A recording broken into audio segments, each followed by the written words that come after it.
ایک جانب IMF کی طرف سے ایگزیکٹو بورڈ اجلاسوں کا شیڈیول جاری کرتے ہوئے 3 اپریل تک پاکستان کے حوالے سے کوئی تاریخ نہیں دی گئی، تو دوسری جانب بظاہر ایسا لگ رہا ہے کہ حکومتی شخصیات کے درمیان معیشت کو لے کر سر جنگ کا آغاز ہونے جا رہا ہے۔ معیشت کے حوالے سے اہم فیصلے کون لے گا اور کابینہ میں کس کی سے ہوگی؟ بظاہر وزیر خزانہ محمد اورنگزیب ہیں، لیکن اسحاق ڈار اپنی پوری قوت اور کوشش کر رہے ہیں کہ اہم فیصلے وہ لیں، اور یہی وجہ ہے کہ معیشت کے حوالے سے پالیسی سٹیٹمنٹس وزیر دفاع یا وزیر خارجہ دے رہے ہیں۔ پہلے وزیر دفاع خواجہ آصف کی جانب سے بیان سامنے آیا کہ پاکستان افغانستان کی بھارت کے ساتھ تجارتی راہداری بند کر سکتا ہے، اور اب وزیر خارجہ اسحاق ڈار کی طرف سے بیان سامنے آیا ہے کہ کاروباری افراد چاہتے ہیں کہ بھارت کے ساتھ تجارت بحال ہو۔ ہمارا انڈیا بھی نیبر ہے، ہمارا افغانستان بھی نیبر ہے، ہمارا ایران بھی نیبر ہے، ہم نے ان کے ساتھ کو ایگزسٹ کرنا ہے۔ ہماری policy has always been very transparent India کے ساتھ، ہم اس کو سیریسلی ایگزامن کریں گے، دیکھیں گے کہ کیا ہم at least to the extent of economic activities and trade اس کو ہم دیکھیں گے کیا ہو سکتا ہے۔ اب ایک ایسے وقت میں جب افغانستان اور بھارت دونوں سے تعلقات کشیدہ ہیں، مگر اہم سوال یہ ہے کہ کیا ان دونوں وزراء نے وزیر خزانہ کو بیانات سے قبل آن بورڈ لیا کہ نہیں، کیونکہ ڈومین خطرے میں ہونے کے باوجود وزیر خزانہ محمد اورنگزیب بظاہر جیلن کرنے کی کوشش کر رہے ہیں۔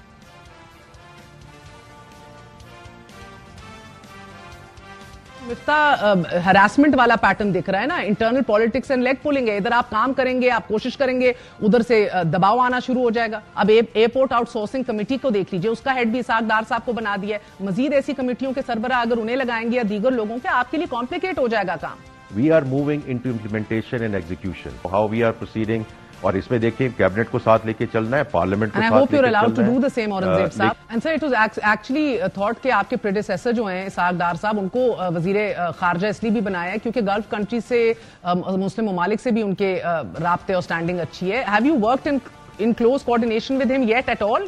یا نہیں، ابھی تک نہیں؟ جتنے بھی کیبنٹ کولیگ سے ملا ہوں، we are very well aligned, we have to work together.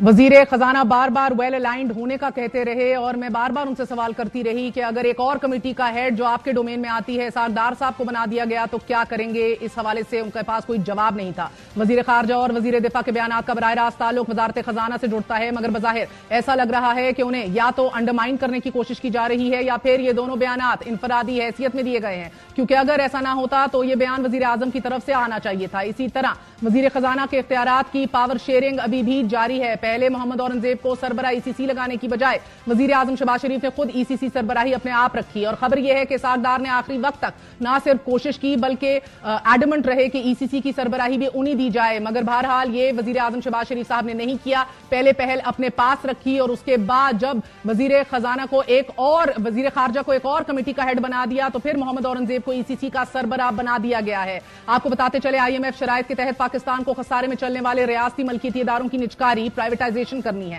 اس نجکاری میں وزیر خزانہ کا کردار اہم ترین ہے۔ وزیر خارجہ کا پرائیویٹائزیشن پروسیس سے کوئی لینا دینا نہیں، لیکن اس کے باوجود وزیر خزانہ محمد اورنگزیب کی مشکلات میں اضافہ کرنے کے لیے اسحاق ڈار کو نجکاری کمیٹی کی سربراہی بھی دے دی گئی ہے۔ حالانکہ ماضی میں کابینہ کی نجکاری کمیٹی کی سربراہی وزیر خزانہ یعنی کہ اسحاق ڈار کے پاس خود ہوتی تھی۔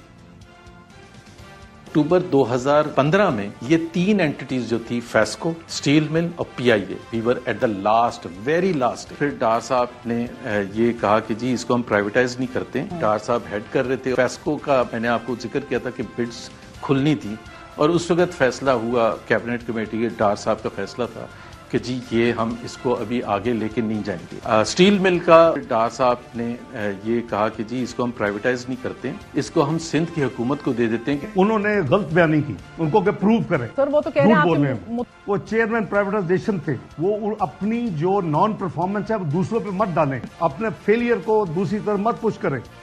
ایک بار پھر ہم یہی دیکھنے جا رہے ہیں، کیونکہ اسحاق ڈار صاحب کو ایئرپورٹ آؤٹ سورسنگ کمیٹی کی سربراہی کے بعد اب پرائیویٹائزیشن کمیٹی کا بھی سربراہ بنا دیا گیا ہے، لیکن محمد اورنگزیب صاحب خاموش ہیں۔ On an international level very important news آپ کو لیے چلتے ہیں۔ اسرائیل کی جانب سے امریکہ کو دھمکی دیے جانے کے باوجود آج اقوام متحدہ کی سلامتی کونسل میں غزہ میں جنگ بندی کے حوالے سے قرارداد کو منظور کر لیا گیا ہے، اور امریکہ نے اس قرارداد کو ویٹو نہیں کیا۔ سلامتی کونسل نے پہلی بار غزہ میں فوری جنگ بندی، تمام یرغمالیوں کی فوری اور انکنڈیشنل غیر مشروط رہائی کا مطالبہ کر دیا ہے۔ روئٹرز کی رپورٹ کے مطابق سلامتی کونسل کے بقیہ